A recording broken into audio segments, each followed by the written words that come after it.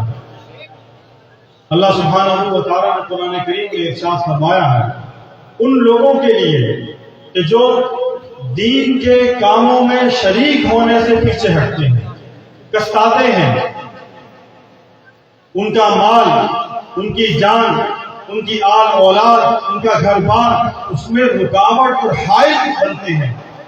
اللہ سبحانہ و تعالیٰ نے وعید فرمائی ہے ان کے لیے.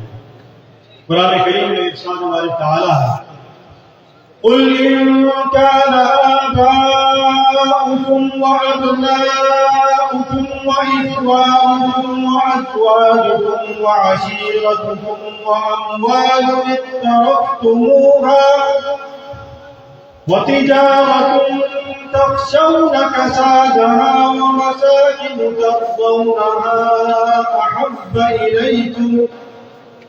أَحَبَّ إِلَيْكُم مِّنَ اللَّهِ وَرَسُولِهِ. اللہ سبحانہ و تعالیٰ نے ارشاد فرمایا کہ تمہارا مال، تمہاری جان، تمہارا کاروبار، تمہارے عزیز و اقارب، یہ سب کچھ جو دنیا میں تم سے وابستہ ہے، یہ سب کچھ اگر اللہ اور اللہ کے رسول اور اس کے احکامات اور اس کی ناموس اور اس کے ختم نبوت اور اس کے دین کے تحفظ کے لیے اگر حائل اور رکاوٹ ہے تو پھر حتیٰ یأتی اللہ بأمرہ، انتظار کرو پھر اللہ کے عذاب کا. آج اگر ہمیں توفیق ملی ہے اس پہ شکر کرنا چاہیے.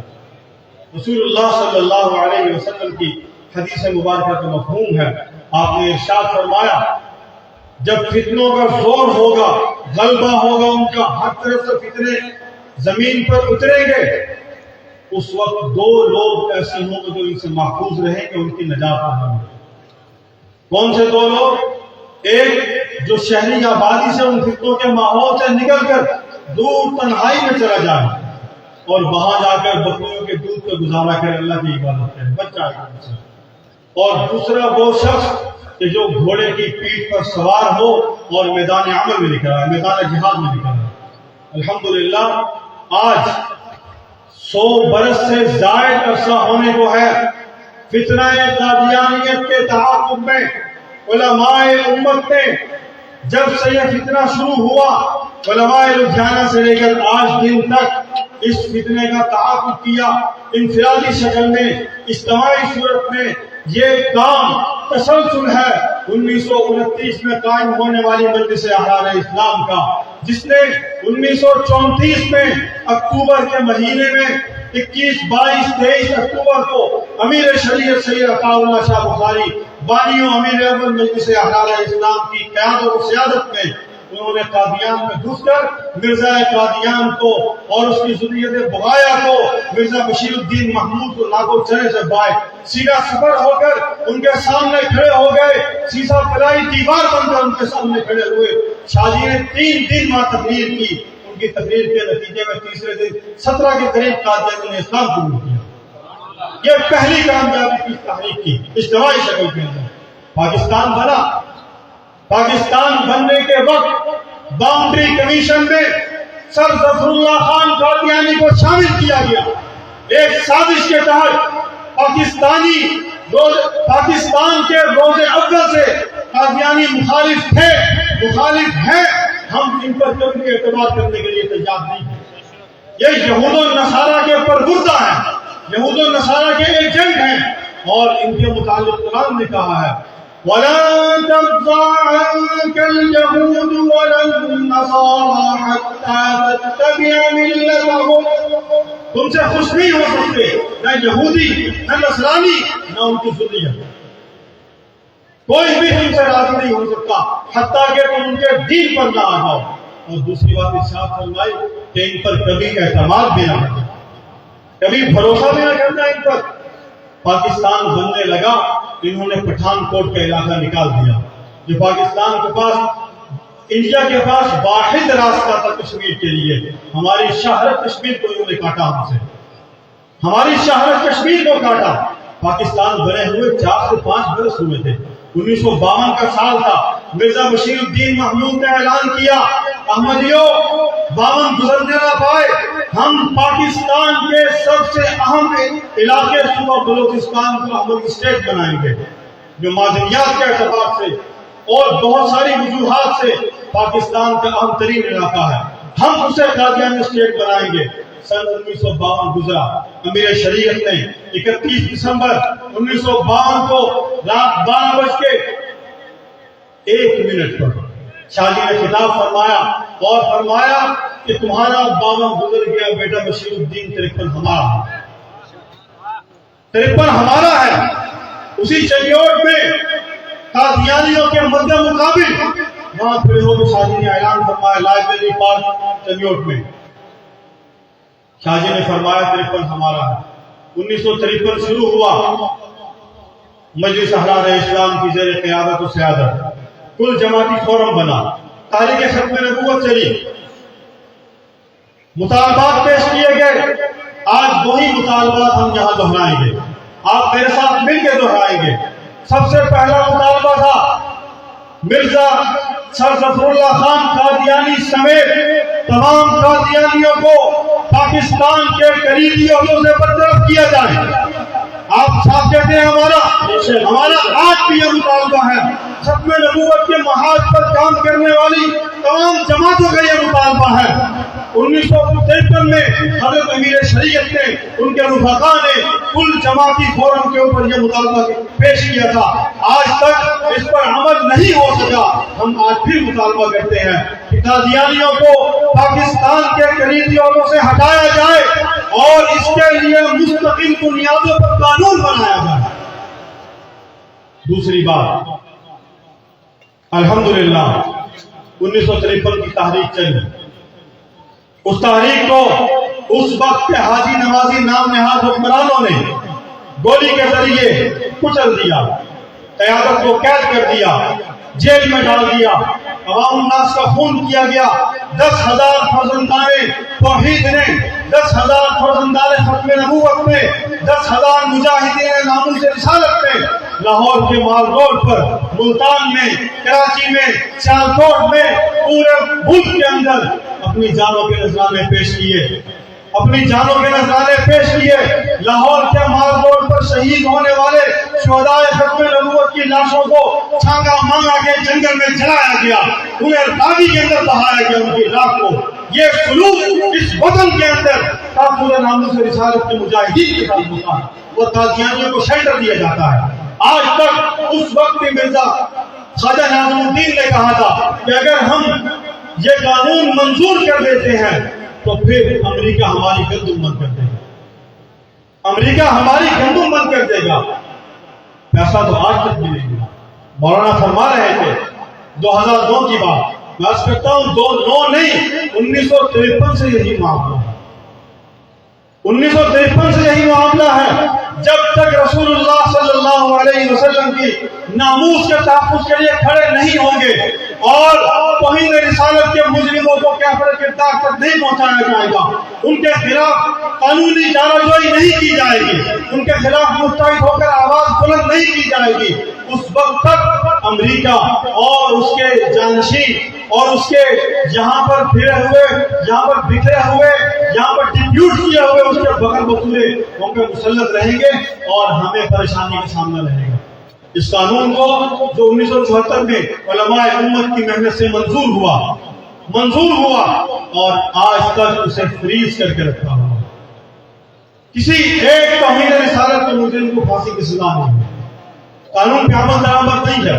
ہمارا دوسرا مطالبہ کہ اس اجتماع کی وساطت سے تمام جماعتوں کا مطالبہ ہے کہ قانون توہین رسالت، قانون ناموس رسالت، قانون تحفظ ختم نبوت، اس پر مؤثر عمل درآمد کیا جائے۔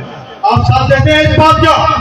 قانون توہین رسالت، قانون ناموس رسالت پر مؤثر عمل درآمد کیا جائے۔ جتنے مجرم اس وقت ناموس رسالت کے جیلوں میں موجود ہیں ان کو پھانسی کی سزا دی جائے۔ گستاخ رسول کی ایک سزا،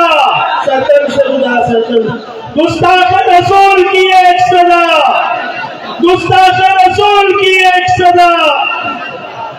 ایک بات عرض کرتا ہوں، بات مکمل کرتا ہوں۔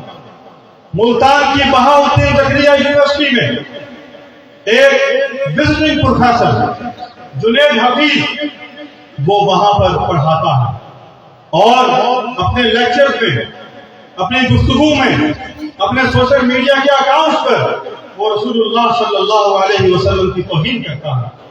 طلباء سے رہا نہیں جاتا، وہ برداشت نہیں کر پاتے، وہ اس کے خلاف قانونی کارروائی کرتے ہیں۔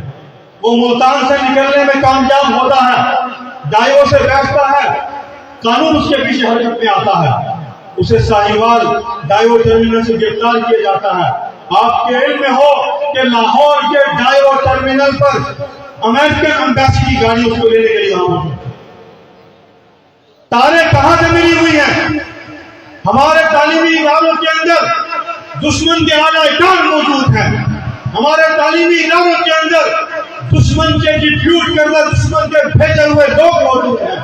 ہم انتظامیہ کو، اعلیٰ حکام کو باخبر کرنا چاہتے ہیں کہ ہم بے خبر نہیں ہیں۔ تمہیں معلوم نہ ہو تو ہم فقیروں سے آ کے پوچھ لو کون کون بدماش کہاں بیٹھا ہے اور حضور کی ناموس کے خلاف کہاں کہاں سے سازش ہو رہی ہے۔